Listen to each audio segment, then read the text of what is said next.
নির্বাচনে গেলেই তো বিএনপি ক্ষমতায় যাবে। আওয়ামী লীগের সঙ্গে আমাদের ঠেলে দেওয়ার কোনো সুযোগ নাই, যত চেষ্টাই করেন। কারণ আমরাও আওয়ামী লীগের প্রাতিষ্ঠানিক বিচার চাই।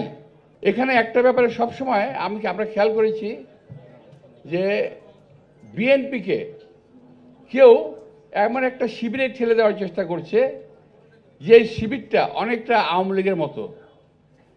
কেউ চেষ্টা করছে, একটা দল আজকে অনেকেই বুঝে ফেলেছে কিংবা জানতে পারি, আমরা জানি না, আমরা কিন্তু বুঝি না কেন এটা করে। আমরা বলেছি আমরা নির্বাচন করব, নির্বাচনের জন্য আমরা 17 বছর লড়াই করেছি।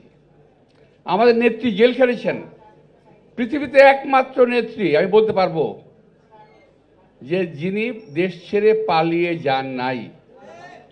দেশের নেতা কর্মী মাটি মানুষকে ছেড়ে তিনি পালিয়ে যান নাই।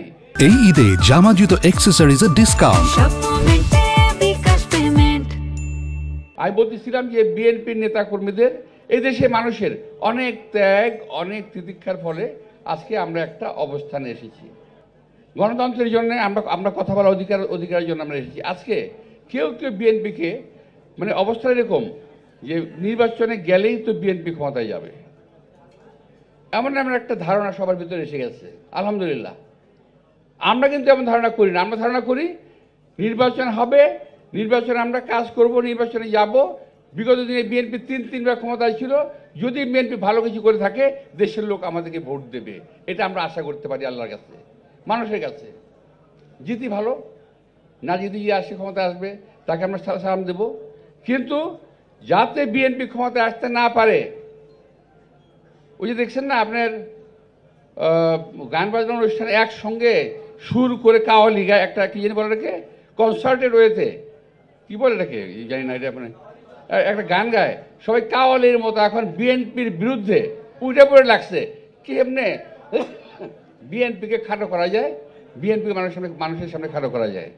কিন্তু যেখানে আমাদের নেতা, আমরা যত ভুলভালই বলি না কেন, আমাদের নেতা তারা একটা মানে তো ঠিকঠাক কথা বলে যাচ্ছেন, দেশে মানুষ পছন্দ করছেন। আমি যাদের সাথে কথা বলি তারাও কিন্তু কথা বলেন যে না, উনি ঠিকঠাক লাইন মতো আছে, কথা বলতেছেন। আওয়ামী লীগের সঙ্গে আমাদের ঠেলে দেওয়ার কোনো সুযোগ নাই, যত চেষ্টাই করেন। কারণ আমরাও আওয়ামী লীগের প্রাতিষ্ঠানিক বিচার চাই। সাংগঠনিক অপরাধের জন্য এই দেশে আইন আছে, কানুন আছে, সেই অপরাধে ওর বিচার হবে এবং সাংগঠনিকভাবে তার বিচার হতে পারে। যে আমাদের ইসলামকে যেভাবে ব্যান করা হয়েছিল হতে পারে।